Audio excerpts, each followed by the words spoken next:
प्रचार करते थे। चैतन्य महाप्रभु बंगाल में, उनका जन्म स्थान नवद्वीप धाम बंगाल में। जब उनका नाम सुना ना केशव काश्मीरी भट्ट ने, तो वहां चले गए और एक डेरा लेकर के खोजने लग गए वो कहाँ मिलेंगे।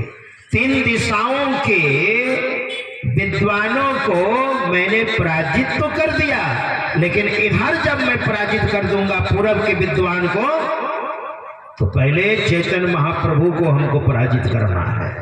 खोज रहे थे और खोजते खोजते जिन ढूंढा तिन पाइया, मिल गए। गंगा किनारे बैठकर और विद्यार्थियों को न्याय शास्त्र पढ़ा रहे थे। केशव काश्मीरी भट्ट पहुंच गए और जैसे पहुंचे ना,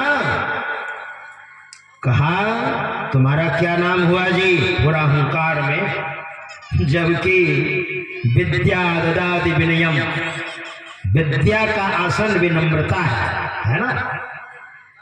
विद्या ददाति विनयम विनयात याति पात्रताम, विनम्रता से धन कमाने की पात्रता आती है।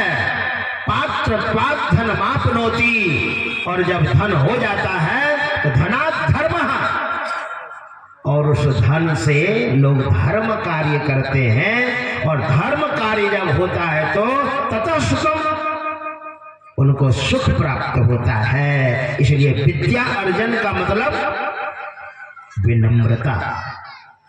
लेकिन इतने अहंकार में थे क्योंकि जीवन में सद्गुरु नहीं था ना, सत्संग नहीं था, ज्ञान नहीं था। तो कहा तुम्हारा क्या नाम हुआ जी? कहा लोग मुझे चैतन्य कहते हैं, थोड़ा गोरा नारा हो ना तो मुझे गौरांग भी बोलते हैं। और मेरे भाई जब जन्म लेते थे तो सब के सब मर जाते थे जन्म लेने के बाद। तो मेरा जब जन्म हुआ तो मेरी माँ ने नीम पेड़ के नीचे सुला दिया।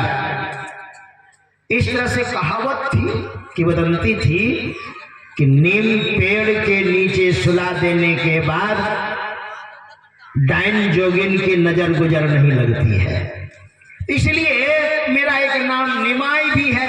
ओ तो तुम ही निमाय हो? कहा जी हाँ। आइए बैठिए ना, और अपनी गमछी को नीचे बढ़िया से बिछा करके आइए बैठिए ना।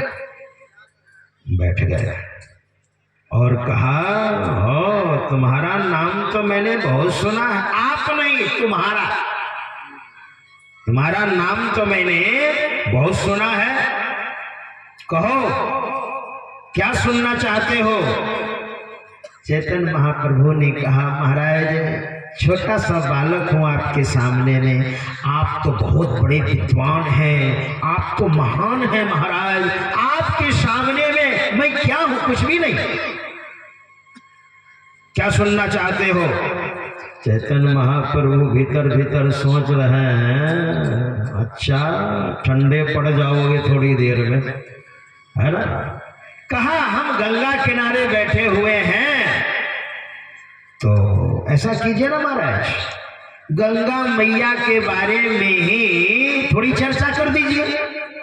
इतने बड़े विद्वान थे, गद्य और पद्य के जानकार, कविता में संस्कृत में श्लोक बना करके 100 श्लोक गंगा मैया के बारे में सुना दिया।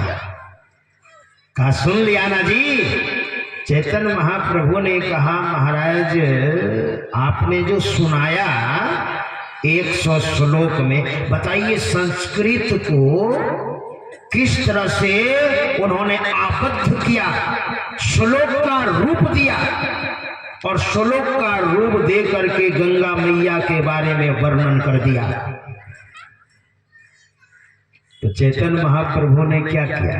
उम्र कितनी थी? 16-17 मात्र, और ये तो केशव काश्मीरी भट्ट विद्वान थे और उम्र भी अधिक थी।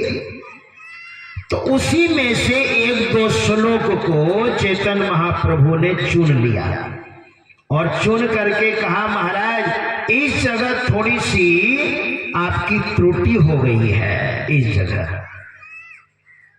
कहा, त्रुटि? मेरी रचना में त्रुटि का देख लीजिए ना, आप ही देख लीजिए थोड़ा सा। और जैसे देखा ना, सही माने में त्रुटि हो गई। कहा, नहीं नहीं, आज नहीं, कल बात करूंगा, ठीक है ना? अब जाओ, तुम भी जाओ और मैं भी चलता हूं अपना डेरा, कल बात करूंगा। और जब अपने डेरे में जब आए ना, तो सरस्वती माता, 14 फरवरी को सरस्वती पूजा है, देखिएगा। बच्चे लोग सरस्वती माता की पूजा करते हैं, है ना? और अभी से चंदा शुरू हो गया, सब नहीं लेकिन परसेंटेज अधिक है। एकदम गाना लगाएंगे और बियर पिएंगे और डांस करेंगे। ये सरस्वती माता की पूजा नहीं है। अगर ऐसा करते हैं तो मत कीजिएगा ऐसा। सरस्वती माता की पूजा कीजिए, आध्यात्मिक भजन बजाइए और जैसे सरस्वती माता की पूजा होती है वैसे कीजिए। केशव काश्मीरी भट्ट ने सरस्वती माता को आह्वान किया, प्रत्यक्ष दर्शन देती थी। शुक्लाम ब्रह्म विचार सार परमा माध्यम जगद व्यापिणी वीणा पुस्तक धारणी मभयदाम जाड्यांधकारापहाम हस्ते स्फाटिक मालिकम विदधति पद्मासनि संस्थिताम वंदे ताम परमेश्वरीं भगवतीं बुद्धि प्रदाम शारदाम। और जैसे स्तुति की ना, सरस्वती माता एक बच्ची के रूप में उपस्थित हो गई। कहा, महाराज कैसे आपने आह्वान किया मुझे? पैर पकड़ करके कहा, माता जी ये आपने क्या किया? आपकी कृपा से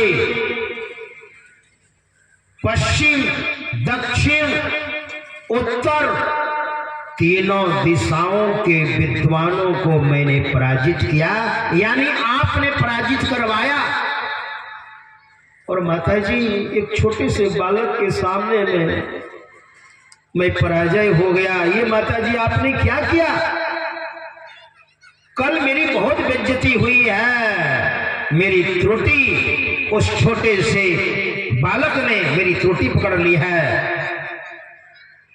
सरस्वती माता ने कहा, केशव काश्मीरी भट्ट, तुमने मेरी साधना की है, तुम पर मैं बहुत प्रसन्न हूं, बहुत खुश हूं और तुम्हारी सारी विद्याएं कंठ में है। मेरी कृपा से तुम इतने बड़े विद्वान हो, लेकिन जिसे तुम बालक कह रहे हो बालक नहीं है। और सुनो, विनम्रता ही विद्या है, लेकिन तुम्हारे अंदर बहुत घमंड हो गया है, गुरूर हो गया है, अभिमान हो गया है, गर्व हो गया है। अभिमानम सुरापानम गौरवम रौरवस्तथा प्रतिष्ठा सुक्री विष्ठा त्रिणी तत्वा सुखी भवेत्। अभिमानम सुरापानम, अभिमान हो गया है मानो शराब पान किया हो। विद्या का मतलब ये नहीं होता है, विद्या का मतलब विनम्रता। और मैं तो कहती हूं कि तुम जाओ, और वे मेरे प्रभु हैं, भगवान श्री कृष्ण के अवतार हैं, और संत के रूप में, संत की क्या महिमा है वो प्रचार कर रहे हैं। उनकी शरण में जाओ और भजन भेद लेकर के, दीक्षा लेकर के सत्संग और ध्यान करो, कल्याण होगा। इस अभिमान से कोई फायदा नहीं कि मैंने चारों तरफ के विद्वानों को पराजित कर लिया है, सर्टिफिकेट मैंने तैयार कर लिया है और अपने शिष्यों को दिखाते हो, इससे क्या होने वाला? बस आंखें खुल गई। गए केशव काश्मीरी भट्ट, दरवाजा खटखटाया। चैतन्य महाप्रभु ने दरवाजा खोला और जैसे खोला साष्टांग दंडवत किया केशव काश्मीरी भट्ट ने। चैतन्य महाप्रभु ने कहा, महाराज आप तो बहुत बड़े विद्वान हैं, बहुत बड़े, इतने बड़े कि तीनों तरफ के विद्वानों को आपने पराजित किया है, और मैं तो आपके सामने में क्या हूं, कुछ भी नहीं हूं, छोटा सा बालक हूं। ये उल्टी गंगा क्यों बहा रहे हैं महाराज, आप मुझे प्रणाम क्यों कर रहे हैं, मैं ही आपको प्रणाम करूंगा, कर रहा हूं। नहीं महाराज, अब आप मत छिपाइए, आपको मैंने पहचान लिया है, आपको मैंने सरस्वती माता ने स्वयं कहा है, अब मत छिपाइए महाराज अपने आप को। ओ, तो सरस्वती माता ने कह दिया है ना मेरे बारे में, तो ठीक है, क्या चाहते हो का भजन भेद बताइए, शरण में लीजिए महाराज, मैं तो भटक रहा था। वाक्य ज्ञान अत्यंत निपुण भव पार न पावई कोई, निशि गृह मध्य दीप की बातनी तम निवृत्त नहीं होई। वाक्य ज्ञान में अत्यंत प्रवीण है आप। आदित्य चतुरो वेदान सर्वशास्त्राण्य नेकशः ब्रह्म तत्व न जानाति दर्वी पाक रसम यथा। बहुत सारे शास्त्रों को पढ़े हैं आप, लेकिन गुरु से दीक्षा लेकर के भजन नहीं कर रहे हैं तो कलछुल की तरह है ना। परोस दिया, दाल परोस दी, चावल परोस दिया, तरह तरह का व्यंजन परोस दिया, लेकिन कलछुल से पूछो स्वाद लगा, कहेगा ना। केशव काश्मीरी भट्ट ने भजन भेद लिया चैतन्य महाप्रभु से, और चैतन्य महाप्रभु ने कहा, केशव काश्मीरी भट्ट तुम बहुत बड़े विद्वान हो, एक चीज की कमी थी, ध्यान बढ़िया से करना और सत्संग करना, कल्याण होगा। हमारे गुरुदेव ने वही कहा है, सत्संग नित अरो ध्यान नित रहिए करत संलग्न हो, बेविचार चोरी नशा हिंसा झूठ तजना चाहिए। सत्संग प्रत्येक दिन कीजिए और ध्यान कीजिए, सत्संग नहीं करेंगे तो ध्यान नहीं बनेगा। छोटे साधक है ना, सत्संग तो समाधि को छोड़ करके भी आते हैं महापुरुष लोग। जीवन मुक्त ब्रह्म पर चरित सुनहि तजि ध्यान, और जे हरि कथा न करहि रति तिनके हिया पाषाण। देखिए, जो जीवन से मुक्त है ना, शरीर में है लेकिन जीवन से मुक्त है, और शरीर छूट गया है, दिव्य लोकों में परिभ्रमण कर रहे हैं, ऐसे महापुरुष भी समाधि छोड़कर और सत्संग के वचन को सुनते हैं, और हम साधारण जन सत्संग नहीं करते हैं तो हृदय क्या है, पत्थर की तरह है। केशव काश्मीरी भट्ट ने शिक्षा ग्रहण करके और तब उसने जो लिखा है सार, क्या लिखा, दासी के नारद, हिरणी के श्रृंग ऋषि, अंडा से भिंडा सुखदेव जी का हाथ है, गागरी से कुंभज, रेणुका से परशुराम, कुलहंडू से वाल्मीकि महिमा लखात है, मछगंधा से व्यास, गणिका से वशिष्ठ मुनि, शूद्रनी से भरद्वाज, ब्राह्मण पद पात है। कहे कवि केशव दास, कहाँ लगी करो बखान, सत्संग के प्रभाव से शिरोमणि कहात है। ये जो वर्णन किया है इन महापुरुषों के बारे में, इनके जीवन चरित्र को आप जब देखेंगे तो सब के सब निम्न कुल में निम्न तरह से जन्म लिया, लेकिन सत्संग किया और ध्यान किया। ये लोग सब के सब सर्वोच्च पद को इन लोगों ने प्राप्त किया। वही केशवदास कहते हैं, अब केशव काश्मीरी भट्ट नहीं, क्या बोल रहे हैं, कहे कवि केशवदास। कितनी विनम्रता है ना, कहाँ लगी करो बखान, सत्संग के प्रभाव से शिरोमणि कहात हैं, जो वर्णन किया है दासी के नारद, हिरणी के श्रृंग ऋषि आदि आदि, ये सब सत्संग के प्रभाव से महान हो गए। वही हम लोग पाठ में सुन रहे थे कि सुनी समझही, सत्संग के वचन को सुनिए और सुन करके समझिए, क्या होगा? तो लहा ही चार फल, इसको पुरुषार्थ बोलते हैं।